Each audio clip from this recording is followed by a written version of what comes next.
Unlock a seamless way to get paid by your international clients right in your pocket. First things first, ensure both you and your client have the Remitly app installed on your smartphones. Now, as the one expecting payment, you'll be guiding your client through this process on their end, so it's helpful to understand the steps they'll take. Your client will open their Remitly app and tap on Send Money, or a similar option to start a new transfer. They'll need to enter your details depending on how you want to receive funds. They can send directly to your phone number if you've linked it to your Remitly account, or more commonly, they'll provide your bank account details.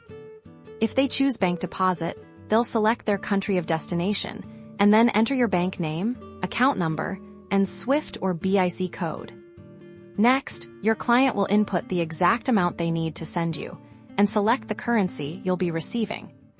Remitly will then show them a clear summary of the transfer, including the exchange rate and any applicable fees. They'll review this carefully before proceeding. Once they confirm and approve the transfer, the payment is on its way.